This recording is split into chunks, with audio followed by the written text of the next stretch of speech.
tidak pernah sholat. Ya mungkin kita tak tahu dia sholatnya gimana. Mungkin dia sholatnya di akhir waktu. Atau tidak apalah, terserahlah pokoknya. Artinya Bapak Ibu, karakter itu kan kelihatan. Gitu. Hanya saja kita ini terkadang mudah percaya antara dukun dan alim. Antara dukun dengan orang alim kita ini tertipu kadang-kadang. Oh dia alim kok. Dia sering ke masjid. Rupanya dukun. Dukun itu main dengan setan. Ada dukun tak main dengan setan. Nah nanti komenlah di sini yang mau komen setelah ini. Ada dukun yang tak main dengan setan? Tak ada, Bu. Dukun itu rata-rata main dengan setan. Saya tidak tahu, tangan saya patah nih. Saya pernah datang ke salah satu tempat pengobatan di Jawa itu. Tangan ini patah, cuma 5 menit. Pengobatannya pakai batu. Saya tidak tahu batu itu sampai sekarang. Tapi memang seminggu kemudian sembuh itu.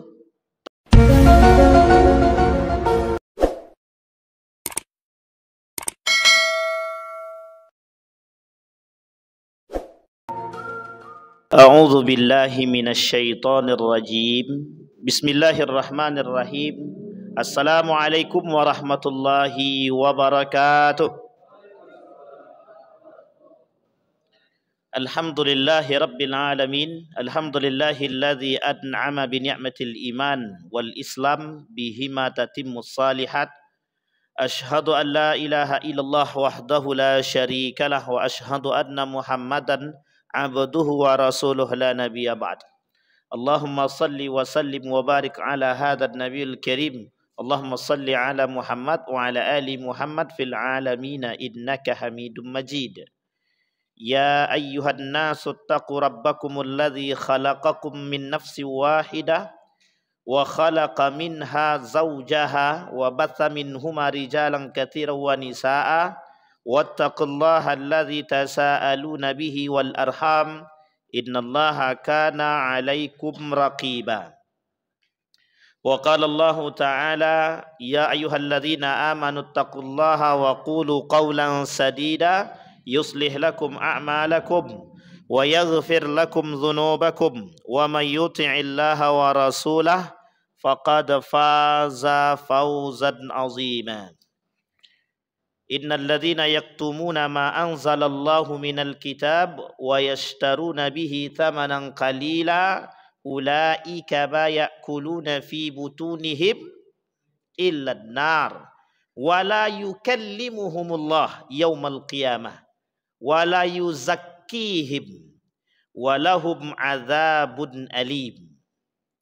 Wa idza khala ba'duhum ila ba'din qalu atuhaddithunahum bima fatahallahu alaikum liyuhajjukum bihi 'inda rabbikum afala ta'qilun. Shadaqallah. Bapak Ibu sekalian yang berbahagia, mudah-mudahan Allah selalu melimpahkan rahmatnya kepada kita semua. Kita menjadi manusia yang istiqamah dalam menuntut ilmu. Allah cerdaskan kita dengan keimanan. Allah teguhkan iman kita di akhir-akhir hayat kita. Allah jadikan kita manusia yang selalu taat dan bersyukur kepada Allah. Kemudian Allah jadikan keluarga yang sakinah, mawaddah, warahmah. Allah jadikan anak-anak yang saleh dan salihah. Amin ya rabbal alamin. Baik Bapak Ibu sekalian yang berbahagia, kita lanjutkan kajian kita ulama su. Ada beberapa poin, insyaallah mudah-mudahan beberapa pertemuan yang akan datang insyaallah bisa kita selesaikan materi ulama su, atau sebenarnya enggak enak juga ngomongnya ulama su gitu ya. Tapi dalam bahasa lain disebut, ada yang disebut dengan al-waliyur rahman dan waliyus syaitan. Dia ada dua wali itu disebutkan dalam kitab karangan Syekhul Islam Abdul Abbas. Kata beliau, wali itu terbagi dua. Al-waliyur rahman dan al-waliyus syaitan. Jadi ala wali rahman, walinya Allah. Kemudian ada yang disebut dengan walinya syaitan. Apa perbedaan walinya Allah, waliullah dan walinya syaitan itu? Itu terletak pada hati dan keimanannya. Yang bisa menentukan siapa karakternya. Bagaimana kita bisa melihatnya dari ibadahnya. Bagaimana kita bisa melihatnya dari akhlaknya? Bagaimana kita bisa melihatnya dari sifat-sifat duniawinya? Maka di situ kita bisa melihat ini waliullah atau waliyus syaitan. Atau bahasa lainnya, apakah ini ulama ar-rabbani atau ulama su. Dia ada al-ulama atau alimur rabbani. Kata Ali bin Abi Thalib, alimur rabbani. Kemudian ada yang mengatakan al-alim atau ulama su.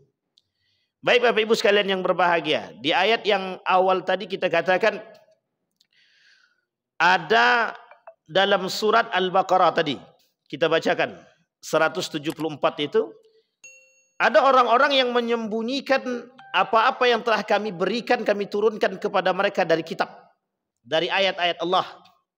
Allah turunkan ayat-ayat Allah kepada mereka. Mereka pelajari itu ayat-ayat Allah. Kata Imam As-Suyuti, ayat-ayat Allah yang turun kepada diri mereka, mereka pelajari dengan baik. Tapi kemudian ada ayat selanjutnya, wa yashtaruna bi ayati tsamanan qalila. Mereka mempelajari ayat-ayatnya Allah untuk diri mereka pribadi. Mereka pelajari ayat-ayatnya Allah tadi untuk kepentingan mereka sendiri. Kapan mereka akan memberikan apa yang mereka miliki?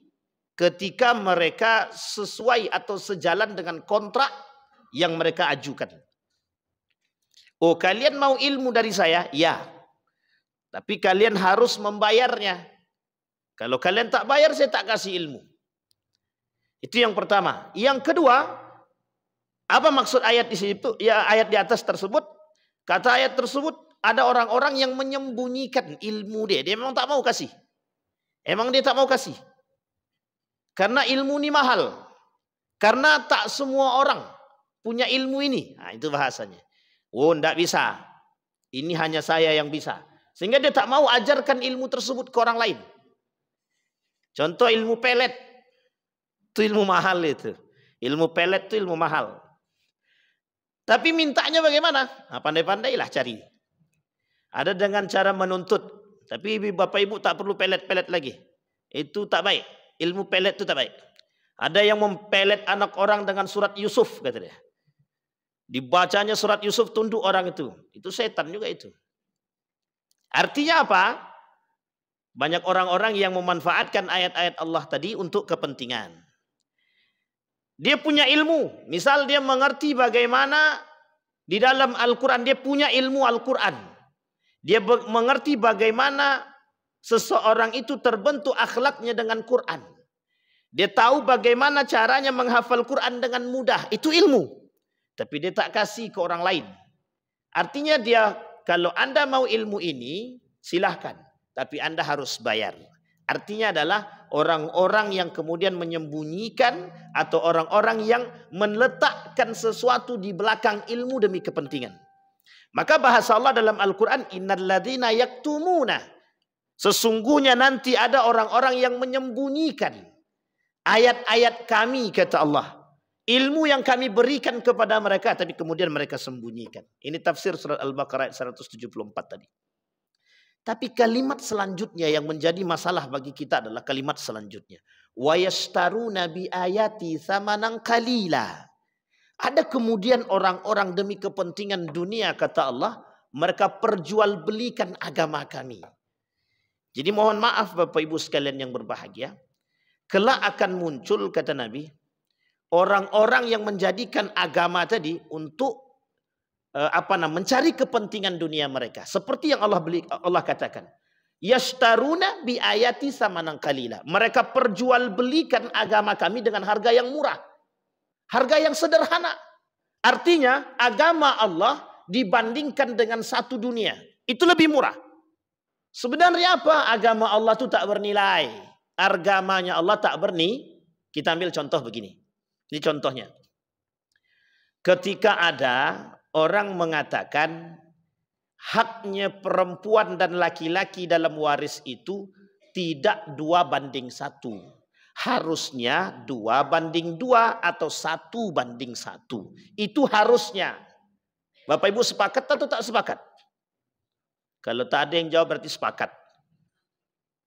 Harusnya secara akal dan logika manusia, secara keadilan, mereka berkata, ini orang yang ngomong juga ngerti agama. Kata mereka, harusnya itu warisan itu laki-laki perempuan bukan 2:1, tapi 2:2 atau 1:1 atau 0:0. Kalau 2:1 itu tak adil. Sampai sini paham Bapak Ibu ya. Ini kemudian dilatar belakangi oleh orang-orang yang mengerti agama, tapi dengan tujuannya adalah mereka ingin mencari manfaat dari hasil penjualan agama tadi. Apa manfaatnya? Dunia, popularitas, duit. Sehingga ketika ide dan gagasannya bertentangan dengan Al-Quran, dalam Al-Quran kan 2:1. 2:1. Kemudian dia mengutarakan 2:2 atau 1:1. Dia tulislah tulisan tersebut, dia sebarkan. Kira-kira tenar atau tak tenar orang itu? Tenar. Kenapa dia tenar? Karena dia sudah menentang Allah. Karena dia menginginkan bahwa harusnya orang-orang manusia seperti kita ini berpikir seperti dia. Tidak boleh namanya 2:1, itu tidak adil kata mereka. Sampai sini paham ya Bapak Ibu ya. Nah ini kemudian Bapak Ibu menjadi pandangan kalangan-kalangan mohon maaf yang cukup berilmu. Apa alasan mereka? Alasan mereka adalah keadilan. Sehingga ketika mereka mengatakan 2:1 tidak adil, secara tidak langsung mereka sedang menentang syariatnya Allah. Sampai sini paham? Demi apa? Demi ketenaran. Demi apa? Demi duit. Demi apa? Demi tulisan berharga menurut mereka. Artinya mereka mengangkat akal mereka berpikir lebih, tapi kemudian mereka menentang Allah. Nah, sampai sini paham ya Bapak Ibu ya? Baik. Ini kondisi hari ini. Kemudian ada orang-orang yang mengerti agama. Mereka katakan hukum adat lebih tinggi daripada hukum Al-Quran. Mereka mengerti agama. Al-Quran itu tidak bisa lagi dikoreksi. Anda manusia yang menulis Al-Quran itu Allah. Tidak perlu koreksi. Sampai sini paham? Tidak perlu kita mengkoreksi Al-Quran. Yang perlu kita koreksi adalah otak kita. Sehat atau tak sehat? Baik, yang kedua. Yang ketiga, contohnya, ada kemudian orang-orang yang mengatakan let's be gay LGBT. Sudah umum lah permasalahan ini. Sudah sering kita bahas dan sering kita angkat. Orang-orang yang mengatakan bahwa orang-orang let's be gay, kemudian biseksual, transgender itu dan lain sebagainya. Apa kata mereka? Al-Quran tidak pernah menentang bawaan mereka. Al-Quran tak pernah menentang perbuatan mereka. Al-Quran cinta perbuatan mereka. Padahal Al-Quran mengutuk perbuatan mereka. Ada orang-orang yang menjual itu dengan menentang syariat Islam. Tujuannya adalah untuk mendapatkan kepentingan. Kalau ide ini dijual, maka akan mendapatkan. Baik, yang ketiga. Yang keempat, permasalahan agama saat ini. Yang dijual apa? Agama. Bagaimana yang satu dan yang lain harus terpecah belah. Kalau sudah terpecah belah, mereka punya kepentingan di belakang itu.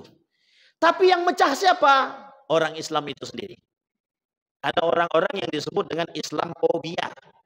Orang-orang yang memang tak suka dengan Islam itu tak suka dia. Tapi justru kemudian yang saat ini mudah kita temui orang Islam yang tidak suka dengan Islam itu sendiri. Kalau non-Muslim tak suka dengan Islam itu biasa. Normalnya begitu. Tapi ada Islam tak suka Muslim, tak suka dengan Islam itu sendiri. Ada orang yang pakai kerudung, dia celah. Sok suci. Pertanyaannya adalah lebih baik pakai kerudung atau tak pakai kerudung? Ini ada bahasa yang kemudian diperjualbelikan. Lebih baik kami tak berkerudung, akhlak kami baik daripada berkerudung, akhlaknya kayak setan. Ini bahasa, itu bahasa yang sangat-sangat salah. Tak ada betulnya sama sekali. Yang baik itu apa? Akhlak baik, kerudung baik. Sampai sini paham Bapak Ibu? Berkerudung membuat mereka berakhlak mulia. Akhlak mulia, berkerudung. Berkerudung juga bagian daripada akhlak mulia. Sekarang ada orang yang kemudian celana cingkrang, pakai jubah, sholat di masjid 5 waktu, mulutnya kayak setan, kata dia. Ini bukan bahasa, ini bahasa yang diperjualbelikan. Artinya apa? Lebih baik orang tidak pakai kerudung. Maaf bahasanya. Lebih baik tidak pakai kerudung tapi berakhlak daripada berkerudung tapi tak punya akhlak.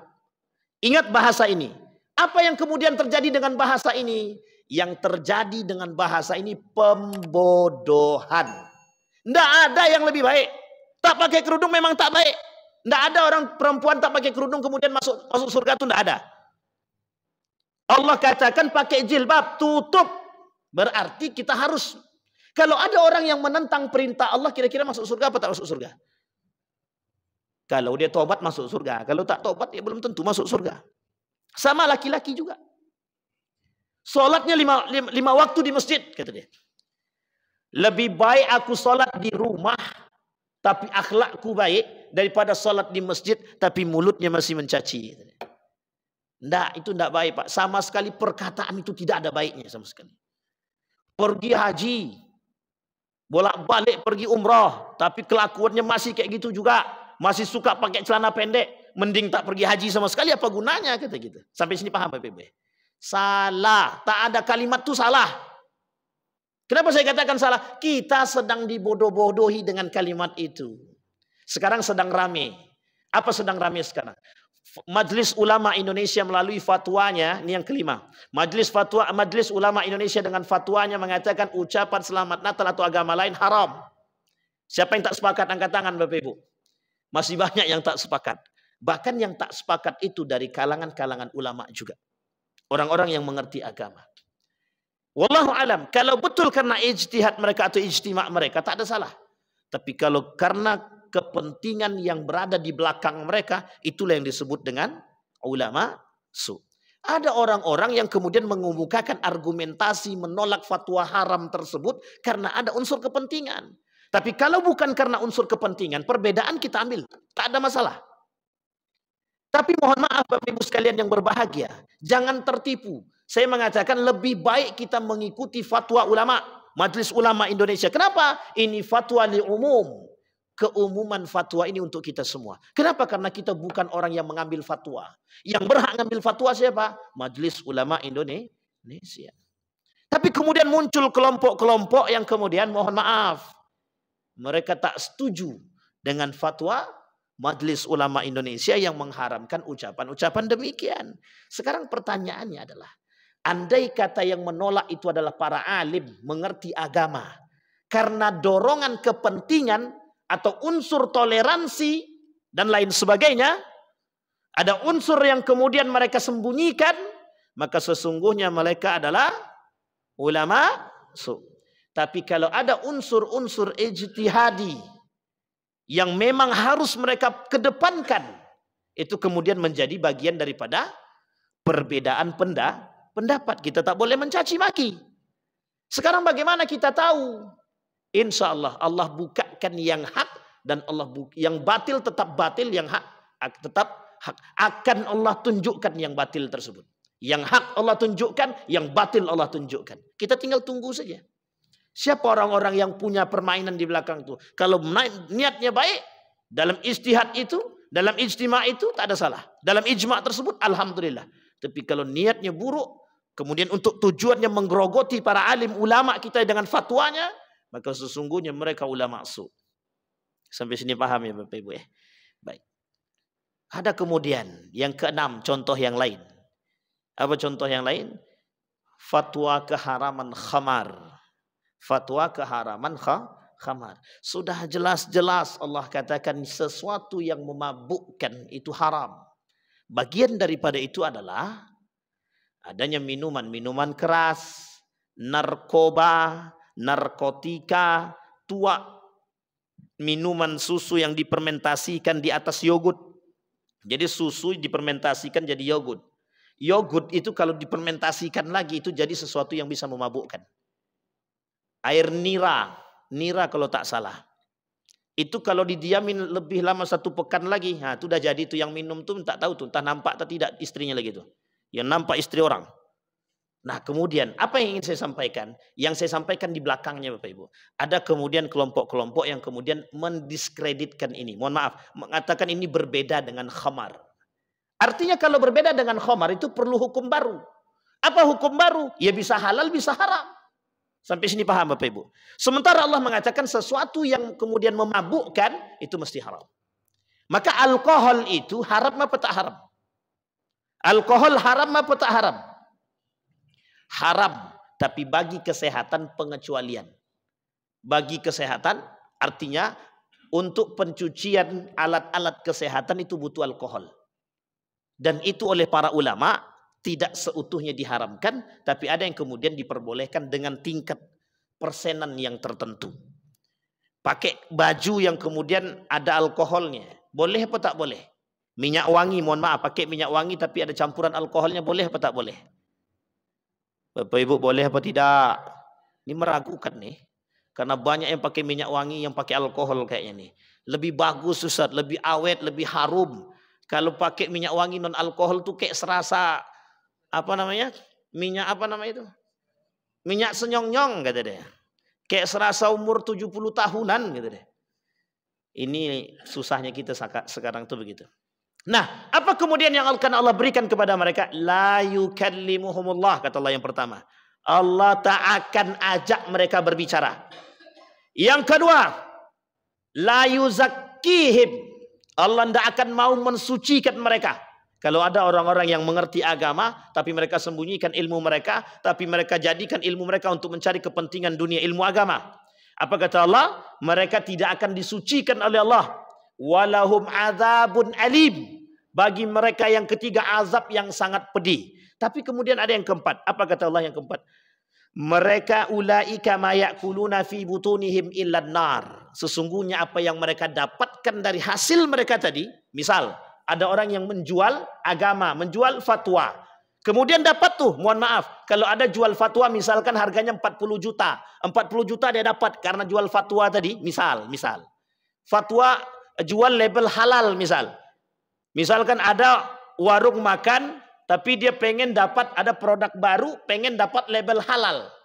Karena pengen dapat label halal, dulu kan susah. Harus melalui 2. Kalau tak salah Dinkes satu lagi kalau tak salah BPOM dari Majelis Ulama Indonesia. Jadi 2, susah tuh dapatnya. Nah, muncullah mohon maaf, ada yang kemudian bermain dengan gaya tersebut.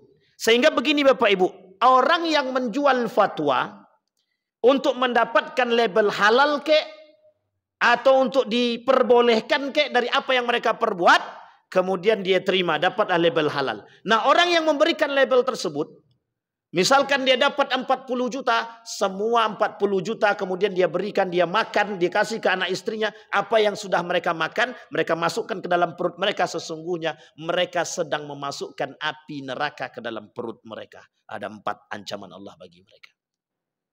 Berat nih Bapak Ibu, jadi memang ulama su itu berat kali.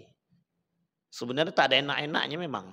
Di dunia dicela orang, dicaci maki orang, tapi mohon maaf. Ya, kadang-kadang dalam situasi tertentu memang nikmat itu. Apa contohnya? Contohnya adalah ketika menerima duit tadi. Wah, enak kan? 40 juta misal. Tapi kemudian ternyata mereka memasukkan sesuatu ke dalam perut mereka seperti memasukkan api neraka ke dalam perut mereka. Sadis atau tak sadis itu? Ada yang mau seperti itu Bapak Ibu? Tidak ada.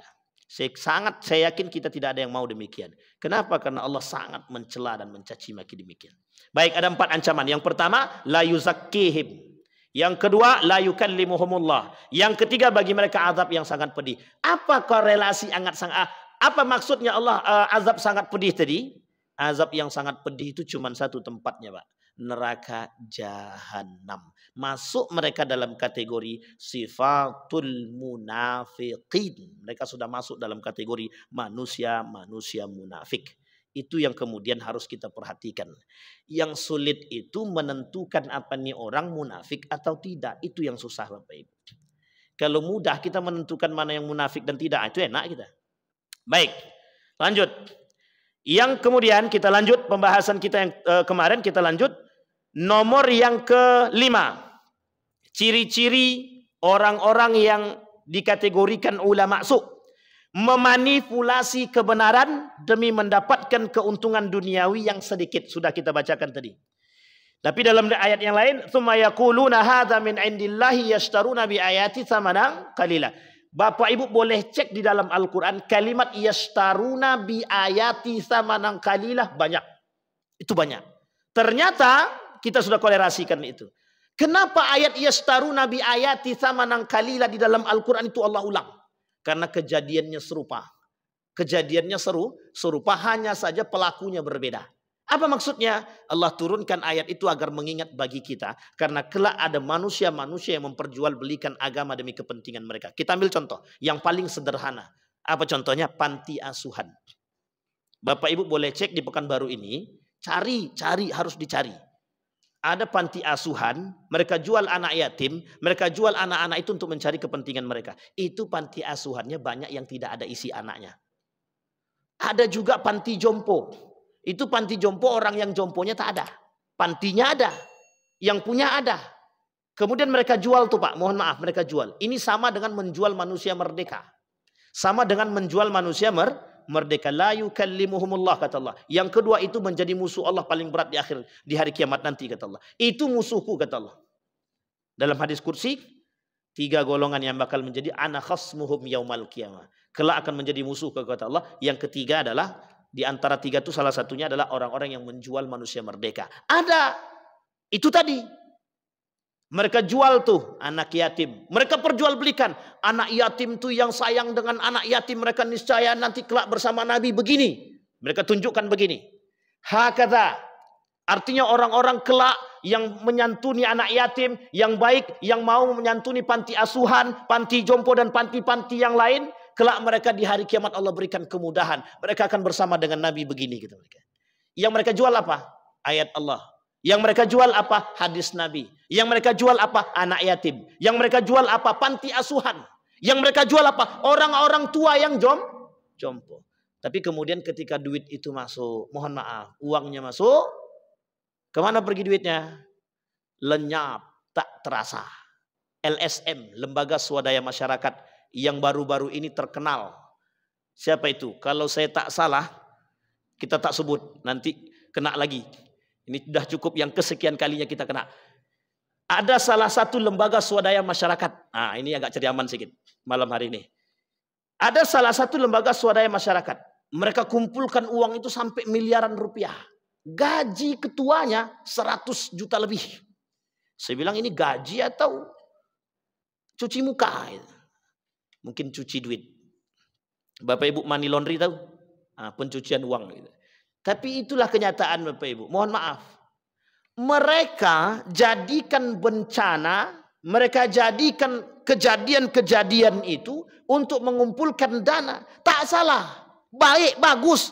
Kalau tak ada mereka kita kesusahan. Cuma yang menjadi masalah adalah yang berada di situ mereka mengerti agama. Tapi mengapa mohon maaf? Kepentingan mereka, keinginan mereka menjadi sesuatu yang mereka pertuhankan. Sehingga mereka tak mengingat orang-orang yang kemudian ada di sana. Masa ia gajinya 100 juta? Kalau kayak gitu jangankan dia, saya pun mau. Gaji 100 juta untuk lembaga swadaya masyarakat. Berapa banyak dana yang dia kumpulkan? Itu justru Pak, Bapak Ibu, kalau ada lembaga swadaya masyarakat yang mengumpulkan dana banyak di atas miliaran, itu bisa kita harus cari tahu. Apalagi gajinya sampai 100 juta. Kalau gaji ketuanya 100 juta, mesti pendapatannya lebih dari 1 miliar per bulan itu. Kalau sempat 1 miliar per bulan, gajinya 100 juta, kira-kira berapa persen itu? 10%. Sementara, mohon maaf, sementara zakat saja, pengelola zakat saja tidak boleh dapat lebih dari sekian. Itu pun bermasalah. Sampai sini paham Bapak Ibu ya? Itu pun bermasalah. Banyak orang-orang mau masuk, mohon maaf, mereka ngerti agama, tapi pengen masuk jadi ketua zakat dan lain sebagainya, pakai suap juga itu. Na'udzubillahi min dzalik. Hati-hati. Tidak ada masalah, mereka yang akan mempertanggungjawabkan kelak di akhirat apa yang mereka perbuat. Sampai sini paham ya Bapak Ibu ya? Baik, itu yang kita takutkan saat ini. Cuman kita bisa berbuat apa? Kita tak bisa berbuat apa-apa, tapi ada hal yang harus kita buat. Apa? Bisa atau tidak bisa kita tetap harus berbuat. Artinya apa? Kalau kita tahu, maka kelak kata Nabi di akhir pernyataan itu kata Nabi, kalau engkau ketemu dengan orang demikian, jangan pernah engkau duduk bersama mereka. Allah bilang, fala taq'udu ma'ahum. Jangan duduk bersama mereka. Dalam riwayat Nabi mengatakan jauhi mereka, kata Nabi. Harus kita jauhi. Artinya menjauhi mereka kalau kita takut iman kita goyang. Tapi kalau kita kuat iman mampu membuat mereka berubah atau setidaknya kita tidak terjangkit penyakit mereka, ya tidak ada masalah. Musafahah tetap berjalan. Tapi kalau bisa, kalau memang kita bisa mampu biar mereka tahu akan perbuatan mereka, kita menghindari mereka. Tujuan menghindari mereka agar mereka bisa merasa bahwa perbuatan yang mereka buat adalah salah. Itu yang menjadi masalah kita saat ini, Bapak Ibu. Baik. Itu yang kelima. Kemudian yang keenam. Ciri ulama su itu yang keenam, tidak mau bertobat. Tak mau bertobat. Nah, ini korelasinya begini. Jadi saya mohon maaf juga nih, jangan ada yang tersinggung nih para asatid yang lain sebagainya. Kalau ada asatid ya memang salah dia, tapi kemudian tak mau dikritiki, tak mau dikritik dia, itu juga bagian daripada, mohon maaf, itu ulama-ulama su juga itu. Artinya mereka merasa diri mereka, kalau mereka tidak mau dikritik, itu tandanya mereka merasa lebih pintar. Tapi mohon maaf juga, jangan mengkritik di depan umum, itu tak punya adab namanya. Sebaik-baiknya mengkritik itu adalah dengan akhlak yang mulia juga. Kita tidak pengen mereka punya akhlak yang tidak mulia atau akhlak mazmumah, tapi kemudian kita melakukan perbuatan akhlak yang mazmumah. Itu sama saja kita menunjukkan sesuatu, menghilangkan sesuatu, mendatangkan sesuatu. Menghilangkan yang busuk, mendatangkan yang busuk. Sampai di sini paham Bapak Ibu ya? Jadi cara mengkritik orang jangan di depan umum, tak baik. Nah, Ustadz mohon maaf, boleh kita duduk sebentar? Boleh. Di mana? Di warung kopi. Jelas di situ orang ramai. Nggak bisa begitu. Di dalam kayak atau di mana kayak terserahlah gitu. Itu kalau memang kita mengetahui kesalahannya. Tapi kalau tidak, yakin kita akan kesalahan itu, kita ambil poin tersebut, kita pahami dulu, nanti di rumah kita cari.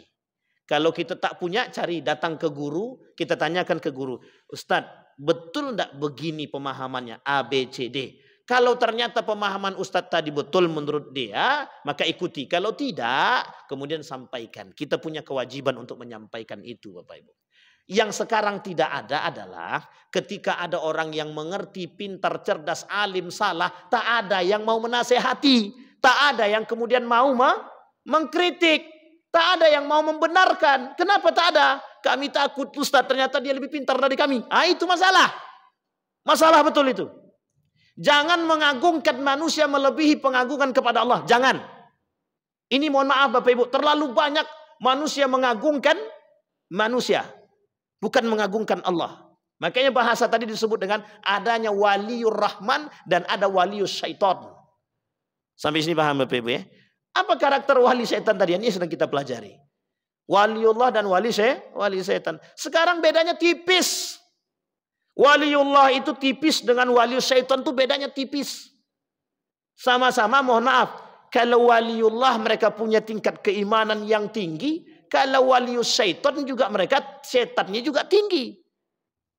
Contoh ada wali kata dia bisa berjalan di atas.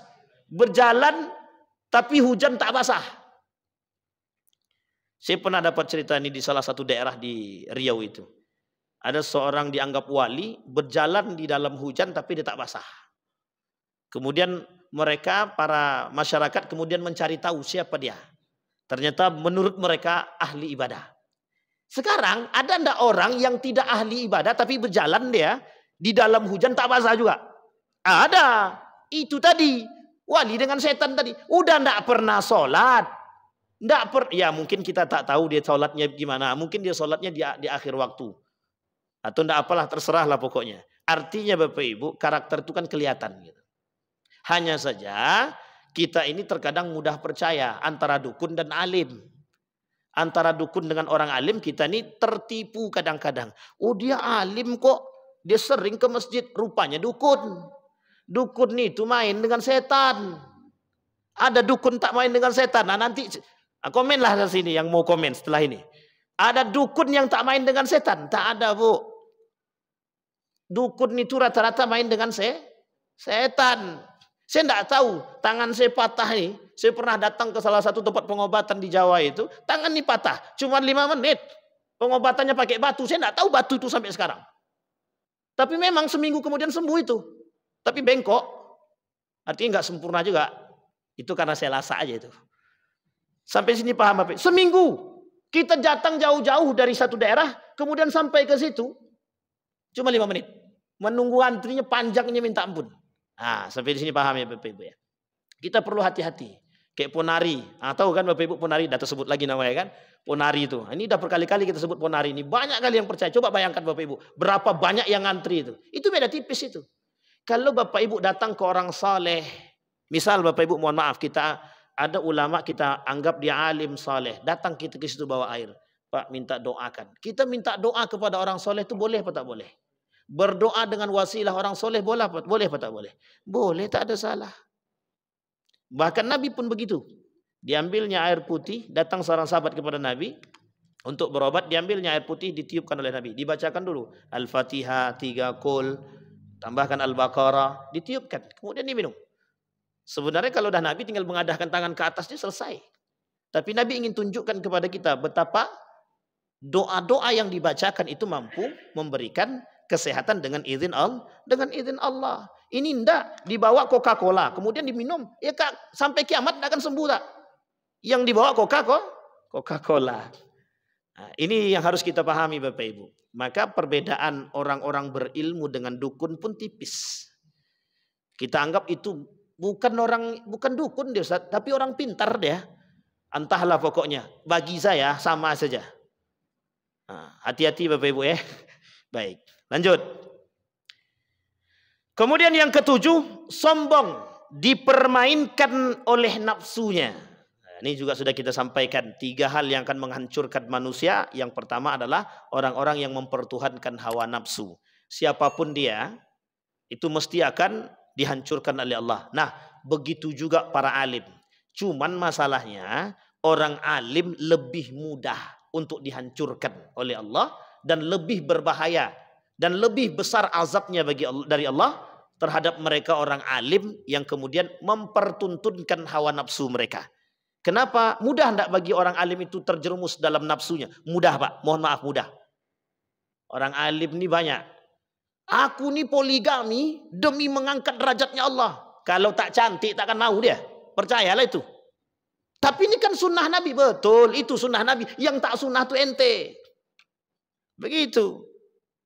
Terlalu banyak orang yang mohon maaf mengangkat poligami demi sesuatu. Tapi kalau murni karena ingin mendapatkan keridhaan Allah dan sunnahnya baginda Nabi Muhammad SAW, silahkan, tak ada masalah. Yang berani, saya kira Pak Yendi tak berani. Jangankan Pak Yendi, saya pun tak berani. Sampai sini paham? Jangan kita kowar-kowar mendalilkan sesuatu. Nah ini yang saya maksud. Kita jual agama tadi begitu. Kita berdalil sesuatu tapi sesungguhnya kita pelaku. Kita berdalil sesuatu tapi kita pelaku. Apa contohnya? Kita berdalil sesuatu kita pelaku. Contoh yang lagi begini. Wahai para jamaah, jangan lupa pokoknya kalian harus minum madu. Pas disuruh beli madu, udahlah kami cukuplah minum obat aja lah. Tak mau dia minum madu. Tapi dia mengatakan madu. Padahal dia jual madu tapi dia tak minum madu. Nah, ini masalah juga. Jadi orang-orang yang kemudian memanfaatkan dalilnya Allah, dalil ayat-ayatnya Allah, kemudian hadis-hadis Nabi untuk kepentingan pribadi. Kalian jangan suap. Ya, dia ngomong kayak gitu, ternyata dia caleg. Dia takut kalau suap dia kalah. Kan begitu. Tapi memang kalah menang tetap suap haram. Kalah menang tetap suap haram. Sampai sini paham Bapak Ibu ya. Jadi orang-orang yang mempertuntunkan hawa nafsu dia. Afara'aita man ittakhadha ilahahu hawahu. Nanti kelak kalian akan melihat manusia-manusia yang menjadikan hawa nafsu mereka Tuhan mereka. Apa contohnya? Mohon maaf. Ada sekelompok alim kemudian meniadakan akhlak mereka demi kepentingan jabatan. Itu ada. Kelak kata Nabi di akhir zaman itu mereka rela menjual agama mereka, yang penting mereka bisa duduk bersama dengan penguasa.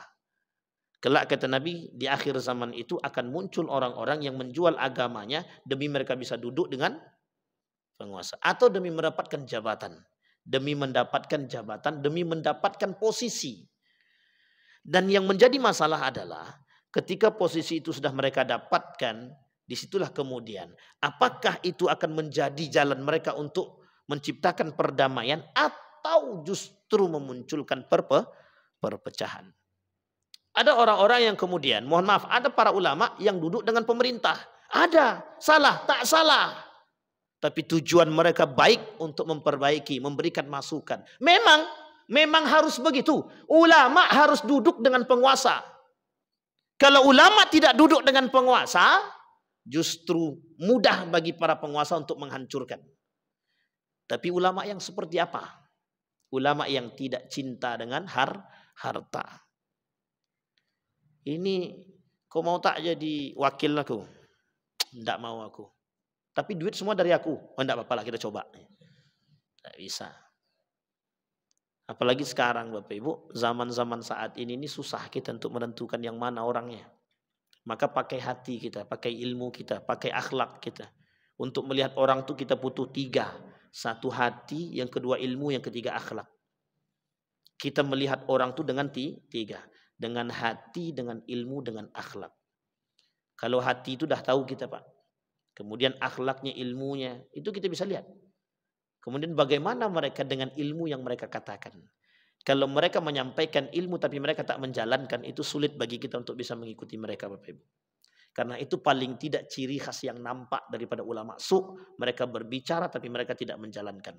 Bahasa Allah dalam Al-Quran, kaburo maktan indallahi antaqulu ma la taf'alun. Kata Imam Al-Ghazali, orang-orang seperti ini akan mendapatkan posisi mereka kelak di akhirat sebagai kerak-keraknya neraka. Kenapa ulama su ini berbahaya? Kata Imam Al-Ghazali, kenapa ulama-ulama su ini berbahaya? Kata beliau, karena orang-orang seperti ini justru yang akan mengantarkan mereka kepada abwab jahannam. Yang mengantarkan manusia, yang mengantarkan orang-orang yang sudah beriman tadi, yang seharusnya masuk ke dalam surga, tapi mereka antarkan ke dalam neraka. Makanya mohon maaf Bapak Ibu, ulama itu paling besar perannya dalam merubah pola pikir masyarakat.